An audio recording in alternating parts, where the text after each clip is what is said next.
আমার আমার কথা শোনা যায়? আমার কথা শোনা যায়? ম্যাম এখন শুনতেছি। বাকিরা কোথায় আছে? ম্যাম গ্রুপে তো বলছে থাকবে, বলতে পারতেছি না তো। আচ্ছা দেখো, আজকে পড়বা। পরীক্ষা কেমন হচ্ছে? ম্যাম মোটামুটি ভালো হয়েছে ম্যাম। সব ভালোভাবে পাঠাইছো? জি ম্যাম। কয়টা সাবজেক্ট ছিল তোমার এবার? 4টা। কার কার? যে সোনিয়া ম্যামের 2টা, আর হুম, যে মাহফুজ স্যারের একটা আর আপনার একটা। সবগুলো ভালোভাবে পাঠিয়েছিল না? জি ম্যাম। আচ্ছা, আজকে আমরা পড়বো ফ্যামিলি বিজনেস প্ল্যানিং। বলতো ফ্যামিলি বিজনেসটা কি?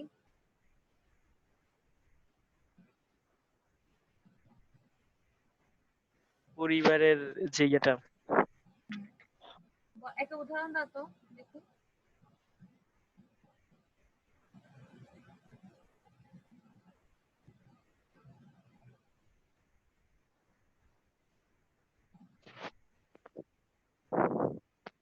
ইফতার প্রসিদ্ধ কোথায় বাংলাদেশে?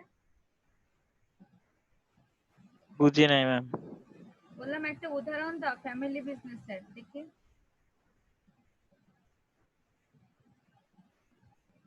পারবা?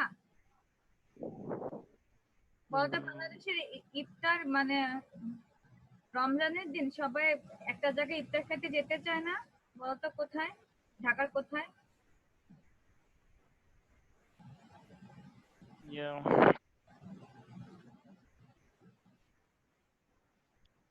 বুঝি না ম্যাম কথাটা। বললাম ফ্যামিলি বিজনেসের একটা উদাহরণ দাও, সেটা বললাম।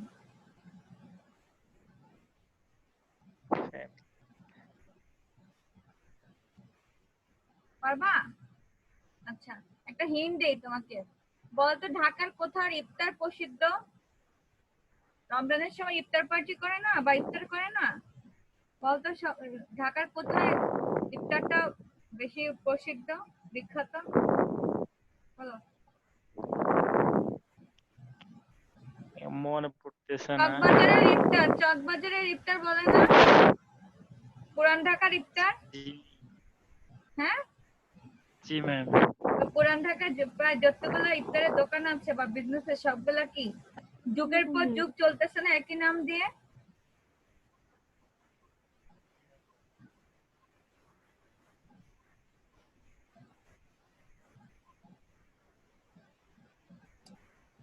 ফ্যামিলি বিজনেসটা হচ্ছে কয়েক বছর মানে প্রায় যুগের পর যুগ একটা বিজনেস একই নাম দিয়ে চলবে। ধরো দাদা চালাইলো, প্রথমে দাদা মারা গেলে বাবা চালাবে, বাবা মারা গেলে ছেলে চালাবে বা তার বংশধররা চালাবে। কিন্তু বিজনেসের নাম, বিজনেসের সবকিছু এক, থিম একই থাকবে। এটাকে কি বলে? Family business. বুঝতে পেরেছো? জি ম্যাম। কে যোগ দিচ্ছে আর আমাদের সাথে? নীলোফার। নীলোফার কি অবস্থা? আজকে কি নেট প্রবলেম করতেছে নাকি? জি ম্যাম, আলহামদুলিল্লাহ ভালো। পরীক্ষা ভালোভাবে হ্যাঁ দিছো? ম্যাম, একটু সমস্যা আছে আর কি। পরীক্ষা ভালোভাবে দিছো? হ্যাঁ ম্যাম, দিয়েছি ভালোভাবে। খাতা পাঠাইতে পারছো ঠিকভাবে? জি ম্যাম। খাতা পত্র সব ঠিকভাবে পাঠাইছো? হ্যাঁ। আচ্ছা। জি আমরা ম্যাম, পাঠিয়েছি। আচ্ছা, আমরা পড়তেছিলাম ফ্যামিলি বিজনেস। ফ্যামিলি বিজনেসটা হচ্ছে তোমার যুগের পর যুগ একই নাম দিয়ে একটা বিজনেস চলমান থাকলে এবং সেই বিজনেসের উত্তরাধিকার হবে তার বংশধররা। যেমন ধরো দাদা প্রথমে চালালো, দাদা মারা যাওয়ার পর বাবা, বাবা মারা যাওয়ার পর তার সন্তানাদি, তার সন্তানাদি মারা যাওয়ার পরে কি তার সন্তানাদি। কিন্তু বিজনেসের থিম আর বিজনেসের নাম কি একই থাকবে। এটাকে কি বলে? Family business. যেমন আমার কি পুরান ঢাকার যে বিজনেস গুলো আছে, ঠিক আছে, যেমন নান্নার বিরিয়ানি, হাটের বিরিয়ানি, এগুলো কি অনেক আগে থেকে চলতেছে না? এখন যারা প্রথমে যে হাজির বিরিয়ানি বা নান্দার বিরিয়ানি প্রতিষ্ঠা করছে সে কি এখনো বেঁচে আছে? বেঁচে আছে? ধরো 80 বছর 100 বছর আগে চালু করছিল।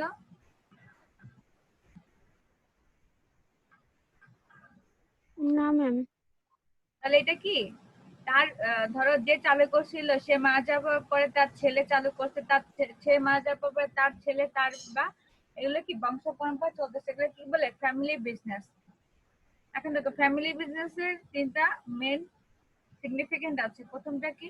The free movement. যেহেতু ফ্যামিলি বিজনেস অন্য কারো অধীনে না, নিজের ফ্যামিলির অধীনে, তাই কি যে কোনো ডিসিশন বা যে কোনো কিছু ফ্রিডম ভাবে তারা নিতে পারবে। Spirit of entrepreneurship.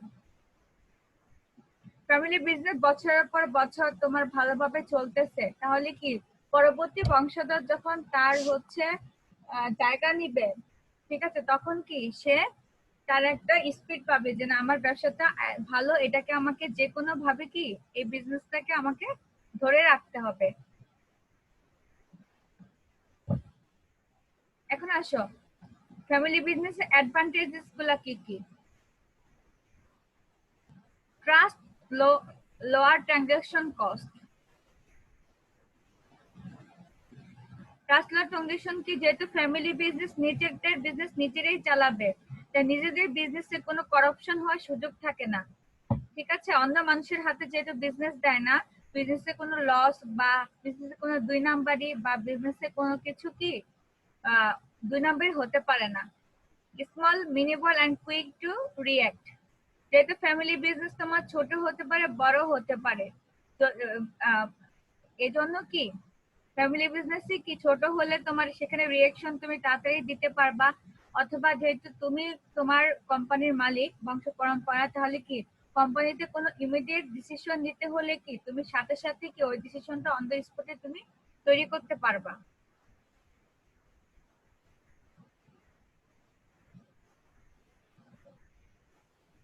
Information as a source of advantage. যেহেতু ফ্যামিলি বিজনেস সবগুলোই কি প্রাইভেট বিজনেস, তাই তুমি এখানে অনেক ইনফরমেশন ভিতর থেকে বের করতে পারবা। তোমার কম্পিটিটর কারা কারা, তারা কিভাবে কি করতেছে, বা তুমি কি করতেছো বা তোমার কি করা দরকার, এগুলা কি তুমি খুব তাড়াতাড়ি বের করতে পারবা।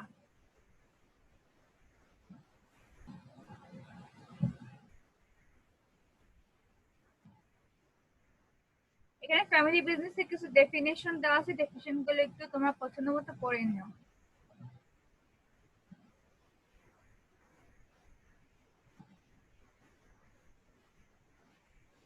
এখন আসো various types of family business. A family own business. প্রথমটা হচ্ছে family own business. Family own business থেকে is a profit for enterprise in which controlling number of voting share, typically not necessarily majority of the share, are owned by members single extended family. A family owned business হচ্ছে ওই ফ্যামিলিতে একটা বিজনেসে, যে ফ্যামিলিতে বিজনেসে family প্রায় most of the মেম্বারেরই share থাকবে, এবং একজনের পর আর যার বেশি শেয়ার থাকবে পরবর্তীতে সেই হচ্ছে ওই বিজনেসটা রান করবে। ঠিক আছে, এবং যে বিজনেসের শেয়ার বেশি থাকবে সে অন্য মেম্বারদের ইনফ্লুয়েন্স করবে।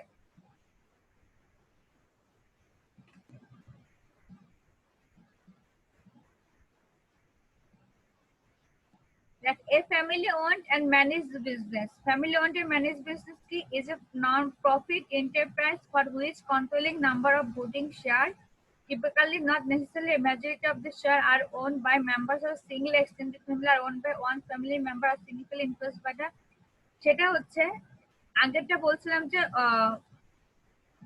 ইয়া থাকবে, মোস্ট অফ দা ফ্যামিলি সবারই কি কম বেশি শেয়ার থাকবে, কিন্তু এটাতে এমনও হতে পারে যে ফ্যামিলি একজনেরই ফুল শেয়ারটা থাকতে পারে, অথবা কয়েকজন মিলে থাকতে পারে, কিন্তু ফুল বিজনেসটা তাদের আন্ডারে থাকবে না। ওখানে শেয়ার হোল্ডাররা হচ্ছে ঢুকবে, শেয়ার হোল্ডারদেরও হচ্ছে কিছু শেয়ার থাকবে।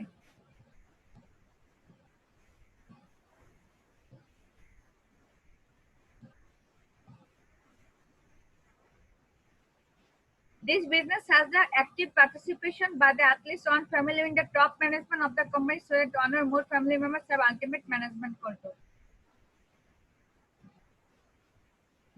এটাতে কি হবে, ওই শেয়ার হোল্ডাররা যে বাড়ির যে শেয়ার হোল্ডার তোমার বিজনেসে শেয়ার করছে তারা তো থাকবেই, তারপরে ওই যে ফ্যামিলি থেকে যে ফ্যামিলি নামে বিজনেসটা সেই ফ্যামিলি থেকে একজন টপ ম্যানেজমেন্টে থাকবে যাতে সে তার কাছে আলটিমেট ম্যানেজমেন্ট পাওয়ারটা থাকে।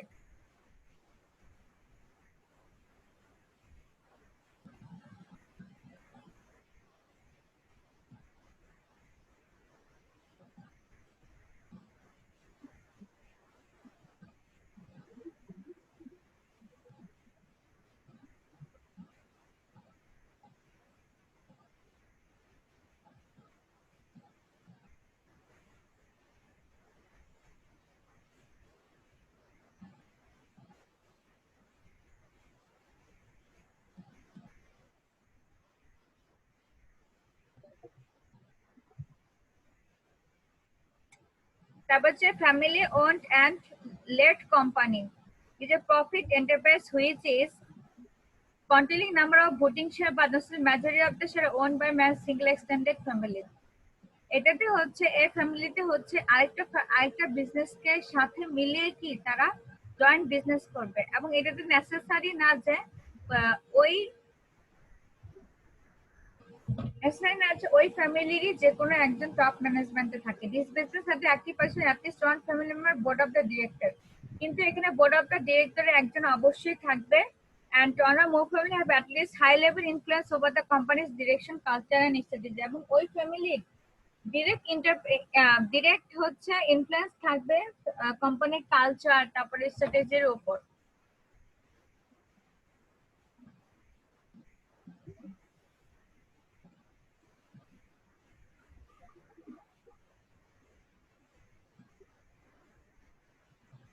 এখন আসো governance of family business, periodical Assembly's of the family council meeting. Family council meeting করতে হবে, হয় না family is small enough for all adult members to meet regularly to discuss business and family concerns to decide members who regularly policies all the family needs a council. Family business হলে তোমাদের ফ্যামিলিদের সাথে কি একটা council meeting করতে হবে যে business এই অবস্থা বা এই অবস্থা এবার কি করা যায় বা এই প্রবলেম হয়েছে। তারপর all adult members can meet regularly, এবং তারা সবসময় প্রায় সময় রেগুলারলি সবাই সবার সাথে মিট করবে এবং তাদের হচ্ছে প্ল্যান যে করেছে ভবিষ্যতে প্ল্যান থেকে কি ধরনের কি সুবিধা পেতে পারে বা প্ল্যানটা কিভাবে কার্য করা যায়, কিভাবে নতুন নতুন পলিসি ক্রিয়েট করা যায় এবং বিজনেসের স্ট্রেংথ কি, তারপরে হচ্ছে তোমার কমিউনিকেশনটা কিভাবে বাড়ানো যায়, এগুলা নিয়ে একটা ফ্যামিলি কাউন্সিল মিটিং করতে হবে। তারপরে কি family constitution, the family's policies and guiding version values that regulate members relationship with the business. ফ্যামিলির যে পলিসি বা নীতিগুলো সেগুলা কোম্পানির যে অন্যান্য মেম্বার আছে তাদের মধ্যে রেগুলেট করতে হবে যাতে তোমার বিজনেসের সাথে তাদের রিলেশনশিপটা অনেক ভালো হয়, তারা যাতে তোমার বিজনেসটাকে আপন করে নিতে পারে।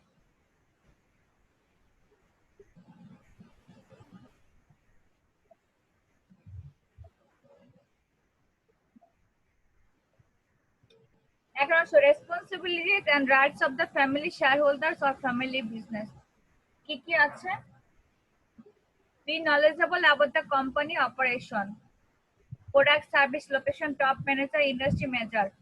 ফ্যামিলি বিজনেসের যে মানুষটা বা যে কজন মেম্বার বিজনেসের সাথে যুক্ত থাকবে তাদের অবশ্যই কোম্পানির প্রত্যেকটা অপারেশন সম্পর্কে জ্ঞান থাকতে হবে, সেটা প্রোডাক্ট কি কি প্রোডাক্ট কোম্পানিতে আছে বা কোম্পানি কি কি সার্ভিস দিচ্ছে অথবা কোম্পানিতে কোথায় আছে, টপ ম্যানেজার কারা কারা আছে, ইন্ডাস্ট্রিতে কি কি চলতেছে, তারপরে তোমার কোম্পানির পারফরমেন্সটা কিরকম। তারপর হচ্ছে be knowledgeable about basic company finance and be able to read and ask question about income statement, balance sheet of the company. অবশ্যই কোম্পানির ফাইন্যান্স সম্পর্কে, কোম্পানির টাকাগুলো কোথায় যাচ্ছে, কত টাকা আর্ন হচ্ছে এগুলা সম্পর্কে জানতে হবে। তারপরে হচ্ছে ইনকাম, বছরে কত টাকা ইনকাম হইতেছে বা মাসে কত টাকা ইনকাম হইতেছে এগুলা টোটাল খেয়াল রাখতে হবে। তারপরে ব্যালেন্স শিট, কত টাকা খরচ হইতেছে এবং খরচের বদলে কত টাকা প্রফিট হচ্ছে এগুলা সব নলেজ রাখতে হবে। তারপর হচ্ছে understand board member qualification participation হয় useful in the screening of board member. যখন বোর্ড মিটিং হবে বা ইমার্জেন্সি কোনো মিটিং হবে তখন তোমার বোর্ড মেম্বারের কোয়ালিফিকেশন কি, তারা কি বোর্ড মেম্বার হওয়ার যোগ্য কিনা এটা তোমাকে জানতে হবে। তারপরে কোনো অপ্রীতিকর ঘটনা ঘটলে বা ইমার্জেন্সি সেশনে কোনো বোর্ড মেম্বার যদি ইয়াতে বসে মিটিং এ বসে চায় তারা কতটুকু হেল্পফুল এটা তোমাকে বুঝতে হবে। Attend share holder meeting, share holder তোমার কোম্পানিতে যারা ইনভেস্ট করেছে তাদের নিয়ে যদি মিটিং করো, তুমি বছরে একটা বা দুইটা মিটিং করতে হয়, সেই মিটিং এ কত পার্সেন্ট শেয়ার হোল্ডার তোমার অ্যাটেন্ড করতেছে। বি এ পজিটিভ ইমোশনে ফর দ্য কোম্পানি, যাই কিছু হোক কোম্পানি সম্পর্কে তোমার মাথায় যাতে পজিটিভ সবকিছু থাকে, কোম্পানি সম্পর্কে কোনো নেগেটিভ জিনিস মাথায় ঢুকানো যাবে না।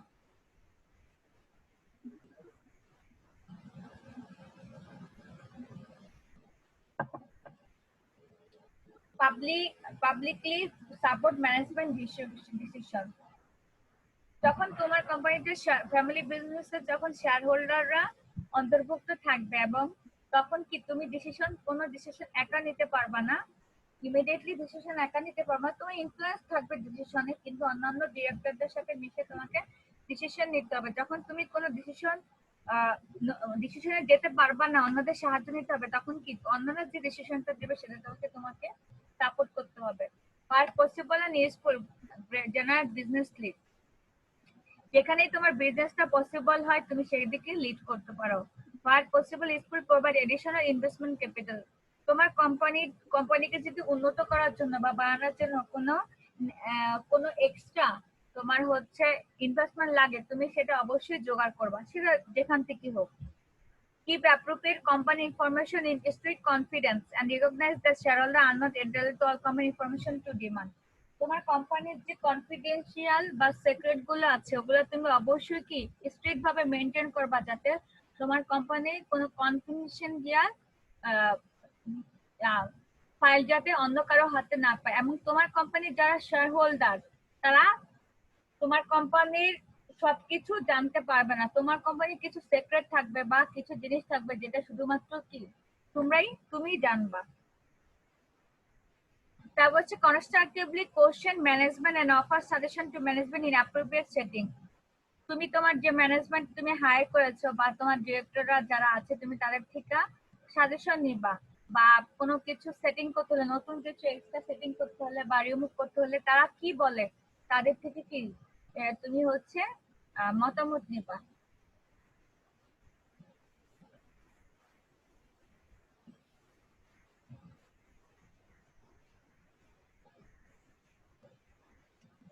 এখন আসো, তুমি যে ম্যানেজার রেখেছো সে ম্যানেজার তোমাকে কি ইনফরমেশন দিবে time to time.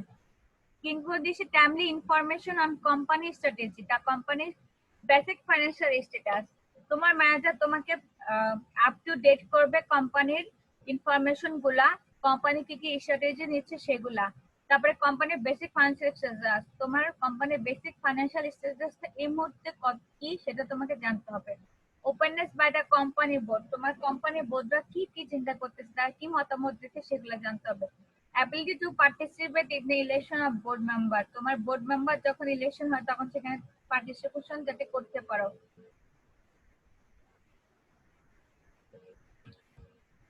Fair policies that protect shareholders' interests but also require their cooperation and the risk taking.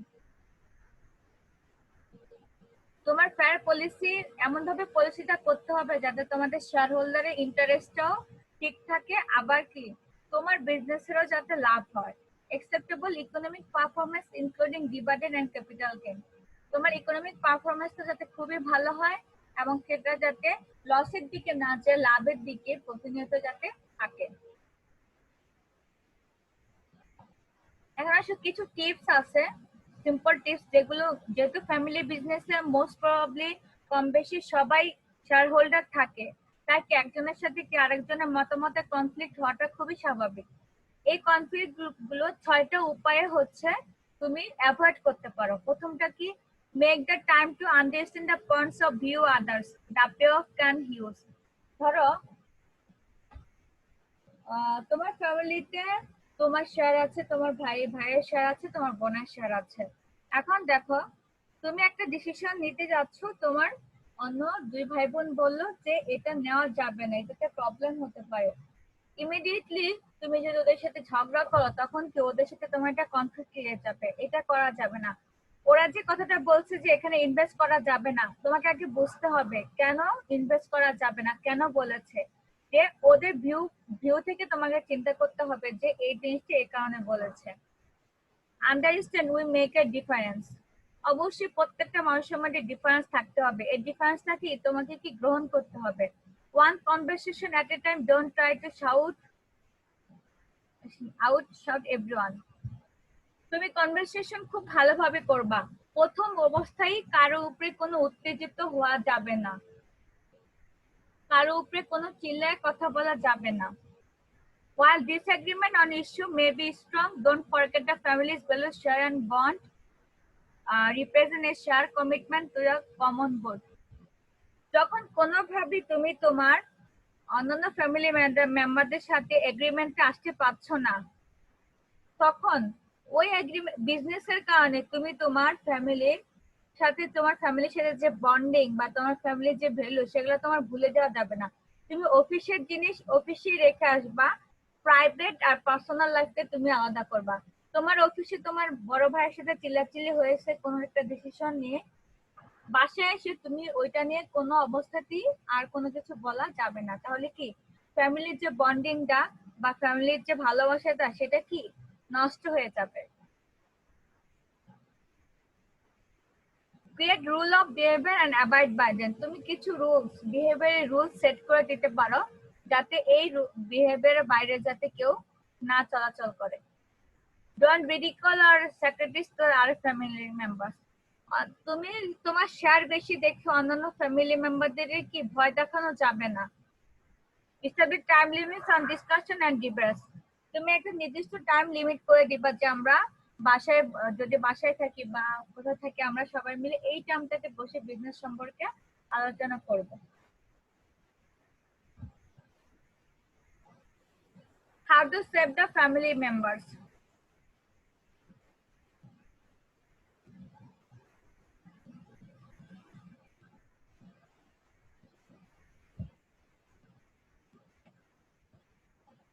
এখন দেখো ফ্যামিলি বিজনেস যে সবসময় একই রকম চলবে না, কোনো সময় ভালো চলতে পারে কোনো সময় খারাপ চলতে পারে।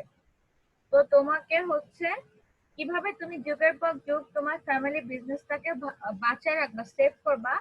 দেখো কিছু রুলস আছে, ওগুলা এই রুলস গুলা পালন করলে ফ্যামিলি বিজনেস টিকে থাকবে। তো হচ্ছে formula, policy, framework and rules. তোমার দাদা দাদার দাদার দাদার দাদা তোমার বিজনেস হচ্ছে এস্টাবলিশ করে দিয়ে গেছে, তাদের সময় তারা একটা পলিসি বানাইছে, রুলস বানাইছে। এখন এত যুগ 30, 40, 50 বছর পর বা 80 বছর পর এসে ওই রুলস গুলাতেই কাজে দিবে না। তাহলে কি তোমাকে নতুন করে কি তোমার পলিসি বানাইতে হবে, তোমার রুলস বানাইতে হবে যাতে তোমার বর্তমান যুগের সাথে বা বর্তমান এমপ্লয়ীদের সাথে যাতে ওই রুলস আর ফর্মুলা গুলা যায়। Family must serve the business. অবশ্যই ফ্যামিলি বিজনেসকে ফ্যামিলির মানুষের হাত দিয়ে ধরে রাখতে হবে। তোমার ফ্যামিলি বিজনেস অন্য কারো হাতে ছেড়ে দেওয়া যাবে না। তোমার যতই তুমি অন্য মানুষের হাতে ছেড়ে দাও, কিন্তু লাস্ট কন্ট্রোলটা যাতে তোমার হাতে থাকে। এটার একটা এক্সাম্পল ধরো, আমরা ঘুড়ি আকাশে উড়াই, ঘুড়ি কিন্তু আকাশে উঠতেই থাকে, কিন্তু ঘুড়ির কি সুতাটা কি আমাদের হাতে থাকে, কারণ আমরা যখন টান দিব ঘুড়ি তখন আমাদের কাছে আসতে বাধ্য থাকবে। ঠিক ফ্যামিলি বিজনেসটা এরকম। তো যদি ফ্যামিলি বিজনেস অন্য কারো কাছে দাও, কন্ট্রোল তোমার কাছে রাখতে হবে যাতে দরকার পড়লে যাতে তুমি টান দিলে যাতে বিজনেসটা তোমার হাতের মুঠোয় এসে পড়ে। No matter how many family members are in the company's management, how effective they are, a non-relative must fulfill on top job. যতজনই ফ্যামিলি মেম্বার কোম্পানি টপ ম্যানেজমেন্টে থাকুক না কেন এবং তারা যতই ইফেক্টিভ হোক না কেন, তোমার যদি দরকার লাগে যে এই পজিশনের জন্য একজন এক্সপার্ট দরকার, সেটা তোমার ফ্যামিলি মেম্বারদের মধ্যে নাই, তুমি অবশ্যই কি বাইরে থেকে হায়ার করবা। ফর এক্সাম্পল ধরো তোমার এই মুহূর্তে একটা ফাইন্যান্স, তোমার অ্যাকাউন্টেন্ট লাগবে তোমার ফ্যামিলির বিজনেসের জন্য। এখন তোমার ফ্যামিলিতে কেউই অ্যাকাউন্টেন্ট নাই, সেই মুহূর্তে তোমাকে অবশ্যই বাইরে থেকে একজন অ্যাকাউন্টেন্ট হায়ার করতে হবে বিজনেস বাঁচাতে হবে। ঠিক আছে?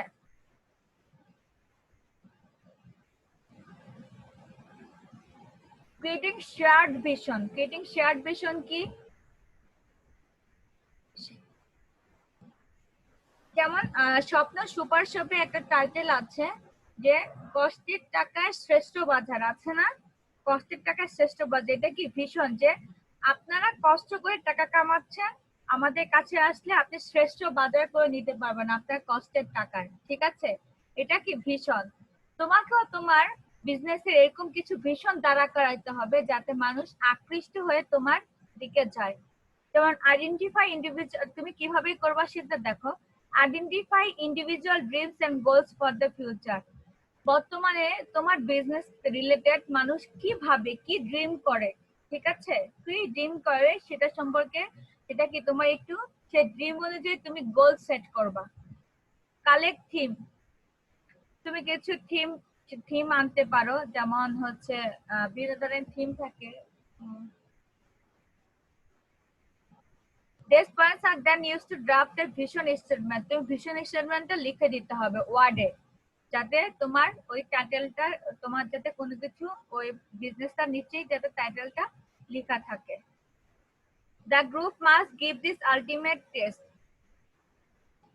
এবং তোমার যারা ফ্যামিলি মেম্বার গ্রুপ আছে তারা যাতে এই প্ল্যানটা ঠিক আছে কিনা এবং প্ল্যানটা কিভাবে কি করতে হবে, কিভাবে এবং কতটুকু যাবে, এই টেস্টের মধ্যে দিয়ে তোমাকে যেতে হবে।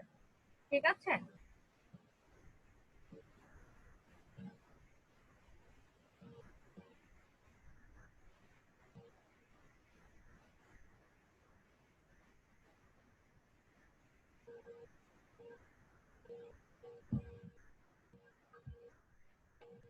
এখন আসো ফ্যাক্টরস অ্যাফেক্টিং এন্টারপ্রেনিউর গ্রোথ। আমরা তো এন্টারপ্রেনারশিপ করেছিলাম, এখন এন্টারপ্রেনারি গ্রোথটা কিভাবে ফ্যাক্টর এফেক্টিং করে সেটা দেখো। কিছু আছে ইকোনমিক, একটা আছে ইকোনমিক ফ্যাক্টর, আরেকটা আছে নন ইকোনমিক ফ্যাক্টর, আর আরেকটা হচ্ছে সাইকোলজিক্যাল ফ্যাক্টর। ঠিক আছে? এখন ইকোনমিক ফ্যাক্টরে কি কি আছে? ক্যাপিটাল। ক্যাপিটাল মানে কি? টাকা পয়সা বা হচ্ছে মূলধন। এখন দেখো, কোন একটা এন্টারপ্রাইজ সেট আপ করতে গেলে বা বিজনেস সেট আপ করতে গেলে ক্যাপিটালটা কি সবচেয়ে বেশি ইম্পর্টেন্ট। ঠিক আছে? Ability of the capital first independent bring together the land of machine and other raw material yet another to combine produce goods. Capital তোমার কি কি কাজে লাগে? তোমার ল্যান্ড চুজ করতে ল্যান্ড লাগবে, অথবা তোমার হচ্ছে ফার্ম স্টাইল বিল্ডিং বানাতে লাগবে, মেশিন কিনতে লাগবে, র মেটেরিয়াল কিনতে লাগবে। ঠিক আছে? এবং প্রোডাকশনের যত জিনিস আছে এগুলা কিনতে কি তোমার ক্যাপিটাল লাগবে। এখন আসে লেবার। লেবার কি? তোমাকে অবশ্যই কোয়ালিটি লেবার দ্বারা তোমার এন্টারপ্রাইজ চালু করতে হবে। যদি কোয়ালিটি লেবার না থাকে তাহলে তোমার বিজনেস ভালো চলবে না। কোয়ালিটি লেবারের মধ্যে তোমাকে আবার কম খরচে লেবার আনতে হবে যাতে তোমার কস্ট ম্যাক্সিমাইজ না হয়ে যায়। এখন আসো র মেটেরিয়াল। র মেটেরিয়াল ছাড়া তো কোনো কিছুই করা যাবে না। তুমি যে প্রোডাক্টটা নিয়ে তোমার এন্টারপ্রাইজ দাঁড়া করাইছো ওইটার যে নেসেসারি যে র মেটেরিয়াল গুলো আছে সেগুলো তোমাকে অবশ্যই কি তোমার যাতে নিরবচ্ছিন্ন ভাবে যাতে তুমি পেতে পারো সেগুলো তোমাকে খেয়াল রাখতে হবে। তারপর আসো market. The fact remains that potential of the market. তুমি মার্কেট কোথায় চুজ করবা? তুমি কি ঢাকা শহরে চুজ করবা, না নগরে চুজ করবা, না ঢাকার বাইরে, না একদম অজপাড়া গায়ে, না গ্রামে, না সেমি শহরে? ঠিক আছে, তোমাকে সেটা, এবং তুমি যেখানেই হচ্ছে তোমার মার্কেট চুজ করে কেন সেখানে যাতে তোমার ট্রান্সপোর্টেশন সিস্টেম ভালো থাকে, তোমার যাতে হচ্ছে অন্যান্য ফ্যাসিলিটি যেমন বিদ্যুৎ, পানি, এগুলা যাতে সাপ্লাই সবসময় ঠিকভাবে থাকে সেটার দিকে তোমাকে নজর রাখতে হবে। এখন আসো নন ইকোনমিক ফ্যাক্টর।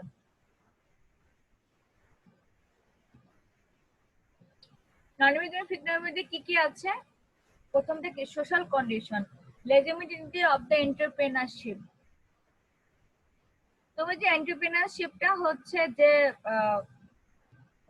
ফার্মটা যে দাঁড়া করেছে সেই ফার্মটার কোনো লিগালিটি আছে কিনা। লিগালিটি বলতে কি বুঝি আমরা? ফার্মের লিগালিটি বলতে কি বুঝি? ফার্মের ট্রেড লাইসেন্স আছে কিনা, বুঝো নাই? নীলোফার জি ম্যাম, বুঝেছি। বলো তো বিজনেসের লিগালিটি বলতে কি বুঝছো নীলোফার? ম্যাম, এটা বিজনেস বৈধতা। হ্যাঁ হ্যাঁ, বৈধতা কিভাবে হয় একটা বিজনেসে?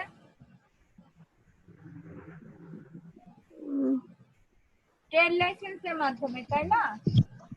জি ম্যাম। তারপরে কি সরকারের কাছে ম্যাম রেজিস্ট্রেশন, অনুমোদন আছে কিনা check করে হ্যাঁ দেখতে হবে। অনুমোদন আছে কিনা সরকারের। ওই যে দেখো না পেপারে আসে যে রেজিস্টারকৃত কোম্পানি আর অরেজিস্টারকৃত কোম্পানি, ঠিক আছে? তার মানে কি তোমার ট্রেড লাইসেন্স থাকতে হবে তোমার যে এটা বৈধ। তারপরে হচ্ছে তোমার কি, তোমার যদি কোম্পানি খোলো কোম্পানির নামে কি তোমার রেজিস্টার থাকতে হবে ইয়ার কাছে, কি যেন বলে, সরকারের কাছে। এখন আসো সোশ্যাল মোবিলিটি কি? সোশ্যাল মোবিলিটি বলো তো।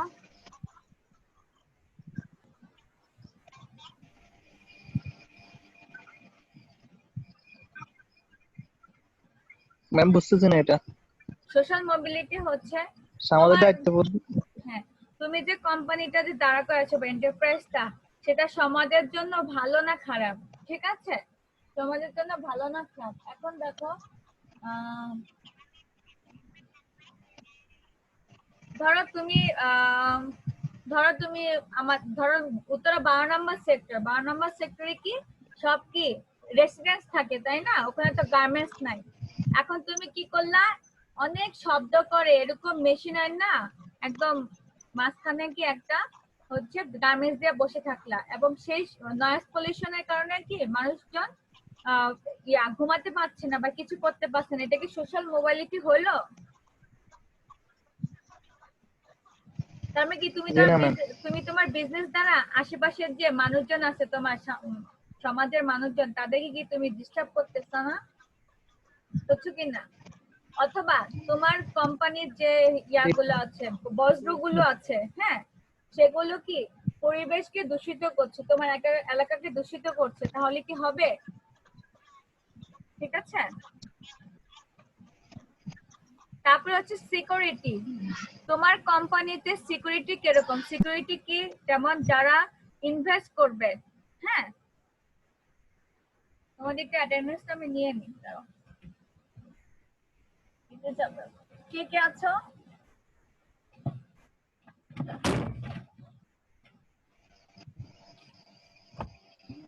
জি ম্যাম। কে কে আছো তোমরা? কেটে যাবে তো, অ্যাটেন্ডেন্সটা নিয়ে নিই। কে কে আছো? নীলুফা ইয়াসমিন। ডিমোনাল সাইন।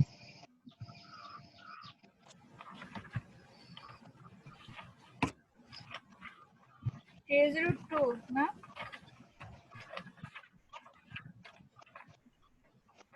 জি ম্যাম।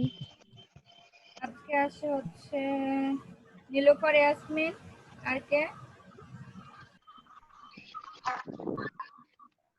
আনিস।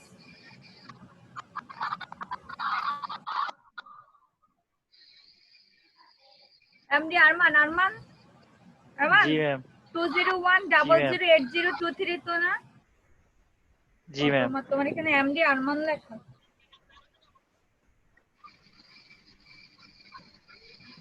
আচ্ছা বেশ।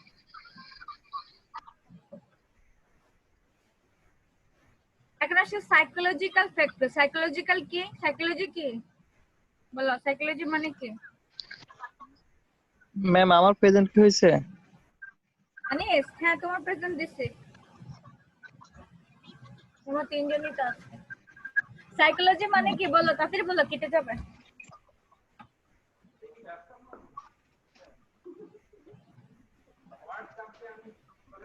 আমার সাইকোলজি মানে কি? মানসিক, মানসিক বলি না আমরা, তার সাইকোলজি ঠিক নাই। এখানে আসো জি ম্যাম। সাইকোলজি ফ্যাক্টর গুলো কি কি? নিড অ্যাচিভমেন্ট, এটা দিয়ে কি নিড অ্যাচিভমেন্ট। সাইকোলজি ফ্যাক্টর গুলো নিড অ্যাচিভমেন্ট। নিড অ্যাচিভ মানে কি? আমাকে অবশ্যই আমার কোম্পানিটাকে এই পজিশনে নিয়ে যেতে হবে, হ্যাঁ, অথবা কি আমি আমার কোম্পানিকে টপ 10 এর মধ্যে দেখতে চাই, বা এত টাকা প্রফিট দেখতে চাই। এটা কি একটা অ্যাচিভমেন্ট। এই অ্যাচিভমেন্টের দিকে কি যাতে আমার কোম্পানিটা যায়, এটা কি একটা মানসিক কি একটা ইয়া, যে আমাকে এখানে যেতেই হবে। তারপরে আসে উইথড্রলার অফ স্ট্যাটাস রেসপেক্ট। এটা রেসপেক্ট কি? ধরো আমি আমার যে পজিশনে আছি, যে পজিশনে আমার কোম্পানিতে আছে, আমি চাইবো আমার নিচে যে পজিশনে কোম্পানিগুলো আছে ওগুলো থেকে যাতে আমি একটা রেসপেক্ট পাই, ঠিক আছে? যাতে আমি এবং আমার কোম্পানিটাকে যাতে আমি আরো উপরের দিকে নিয়ে যেতে পারি, যাতে আমার কোম্পানিটা ইন্টারন্যাশনালি বা ন্যাশনালি যাতে অনেক বেশি সুপরিচিতি লাভ করে, ঠিক আছে? তোমরা ফাইনাল পরীক্ষা কবে? জি ম্যাম। তোমরা ফাইনাল পরীক্ষা কবে?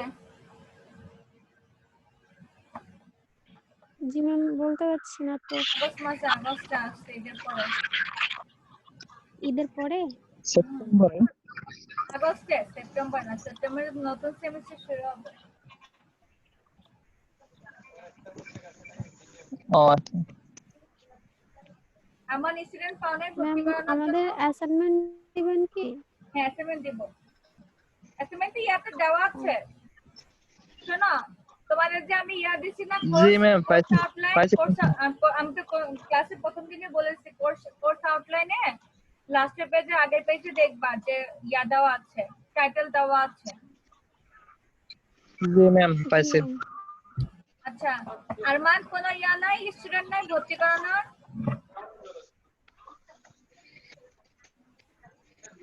ম্যাম ওইভাবে কথা বলি না এখনো, মানে কথা বলো সবাই তো নাই কেন? বাসায়।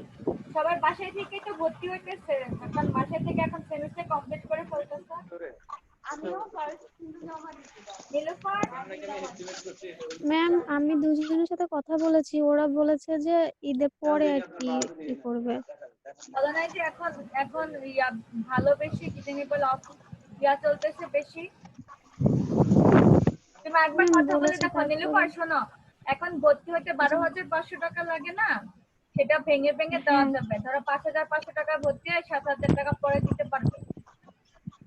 ও আচ্ছা, ঠিক আছে ম্যাম, তো তাহলে তুমি আমি কথা আরেকবার বলে তুমি দেখবো। কথা বলো যে এখন 5,500 টাকা ভর্তি হয় না, তুমি বলো যে 12,500 টাকা ভর্তি, হ্যাঁ, কিন্তু এটা একটু ভেঙে হুম, ভেঙে দেওয়া যাবে, যে প্রথমে 5,500 টাকা দিয়ে ভর্তি হয়, তো কিছুদিন পরে আবার 7,000 টাকা দিল, বুঝছো? আবার এখন যদি ভর্তি করাও তাহলে যেহেতু এখন তোমার ইয়া কি জানি বলে করোনা চলতেছে, তাহলে মিঠুন স্যার 25% তো আমাদের ডিসকাউন্ট চলতেছে না, 25%। মিঠুন স্যার দরকার আরেকটু বাড়াই দিবে, বুঝতে পেরেছো? জি ম্যাম। তুমি আজকে রাতে কথা বলো, কারণ এই যে কিছু সময় বাড়াই দিছে তো ভর্তি, তুমি কথা বলে দেখো যে ঈদের পরে ভর্তি নয়, ঈদের আগে ভর্তি হয়ে যায়। আচ্ছা, ঠিক আছে ম্যাম, আমি জানাবো তাহলে। তাহলে তুমি কথা বলে মিঠুন স্যারের সাথে কথা বলো। জি ম্যাম। আরমান, তোমার বক্তব্য জি কি, ম্যাম। বলো বলো। এই যে মানে নীলুফার 2টা ভর্তি করালে কিন্তু টাকা পেয়ে যাবে 10,000। তুমি কি বলো? ম্যাম আমি আজকে কথা বলি দেখি। বুঝতে পারছো কি বলছে আরমান? এখন যদি তুমি এভাবে জি বলবা যে এখন যদি ভর্তি হন তাহলে হচ্ছে ডিসকাউন্টটা একটু বেশি পাওয়া যাবে। ক্লাস যদি যদি বলো আমরা ক্লাস করব না, এখন তুমি বলবে যে আপনি ভর্তি হয়ে থাকেন, ক্লাস দরকার হলে সামনের সেমিস্টার থেকে রেজিস্ট্রেশন করেন, বুঝতে পারছো? ভর্তি হয়ে থাকেন। আর ঈদের পরে ধরো 1-1.5 মাস পরে আল্লাহর রহমতে করোনা একটু কমে গেল, যদি ভার্সিটি খুলে দেয় তখন কিন্তু এত ডিসকাউন্ট থাকবে না, বুঝতে পারছো? এখন জি আর ম্যাম। তোমাদের আশা লাগবে না। তোমরা হচ্ছে ওই যে কাগজপাতি নিয়ে ছবি তুলে মিথুন স্যারকে পাঠিয়ে দিবা, মিথুন স্যার এখান থেকে অ্যাডমিশনে পাঠিয়ে দিলে ওরা ভর্তি করে ওইখান থেকে তোমাদের বিকাশ করে তোমাদের হচ্ছে রেফারেন্স ফি দিয়ে দিবে, বুঝছো না? তোমাদের তো আর ঝামেলা নাই, বা যে ভর্তি হবে তারও কোনো ঝামেলা নাই। ঠিক আছে ম্যাম, তাহলে আর আমি তোমাদের যে জানাবো। বিসিএস ইনক্লুড আছে সেটা তো জানোই। এবার তো ইয়াও দিছে, 41টা যে দিছে, কথা দিছে, সেটা জানো না? হ্যাঁ ম্যাম। ওইটাও বলবা, ঠিক আছে? আরমান, বুঝতে পেরেছো কি বলবা? জি কথা কথা বললে পরে মিথুন স্যারকে জানবে। এই আজকে আরো দুজন আসছে তো, মনোয়ার হোসেন আর জাহিদ হাসান, এরা দুটো কই থেকে আসলো? আসসালামু আলাইকুম ম্যাম। এই যে লক্ষ্মীপুর। আপনারা কই থেকে আসছেন এই শেষ টাইমে? না ম্যাম, আমি প্রথমে ছিলাম তো। ম্যাম, মেঘ অনেকক্ষণ ছিল ম্যাম। ও, আমি খেয়াল করি নাই। তো আমি যে নাম ডাকলাম বললে যে না যে? ম্যাম লাবিবা আমি মিস, উনিও ছিলেন। নেটওয়ার্ক প্রবলেম করতেছিল, এই জন্য ইয়ে করতে পারি নাই। কে আছে দাঁড়াও না, ওদের নাম জায়েদ হাসান। জি আরেকটা ম্যাম। ম্যাম হচ্ছে লাভি বানিস। এই তোমার দিচ্ছি মনার হোসেন। মেঘ, তোমার স্টুডেন্টের কি খবর? ভর্তি করাবে না? এই তো ম্যাম করতেছে। নীলুফার আমি কিন্তু কথা পাড়ায় ফেলবে। বলছিলাম ম্যাম। হ্যাঁ, কি বলছে বলো। আমি কথা বলছিলাম, ওরা বলছিল আমাকে জানাবে। তো জানাবে, আবার আবার নক করো তুমি। এই আচ্ছা মুহূর্তে ভর্তি করালে কিন্তু যে ভর্তি হবে তাদেরই লাভ, তোমারও লাভ। ঠিক আছে? আচ্ছা আচ্ছা ম্যাম। শুনছই তো আমি কি বললাম, যে ভর্তির টাকা এখন একসাথে না দিলেও চলবে, বুঝো নাই?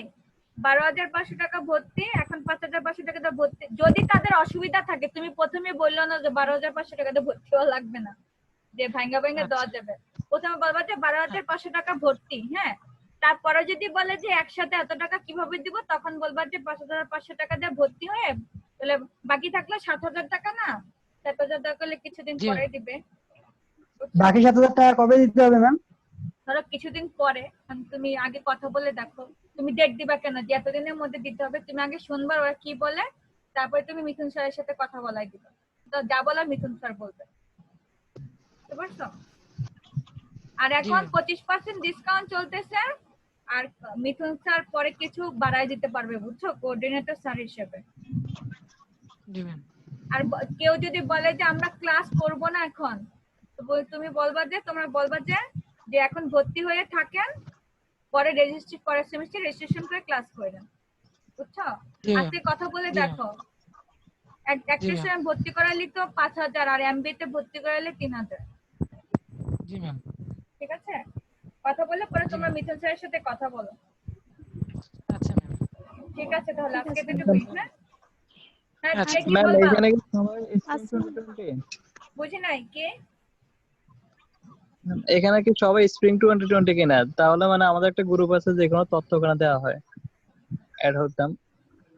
হ্যাঁ, আমি আছি স্প্রিং 2020। কারণ আমাদের সাথে অ্যাড হয়ে নিলে আমরা গ্রুপে যে কোনো তথ্য দিয়ে দিই। আরো অনেকেই আছে আমরা। তো তোমার ও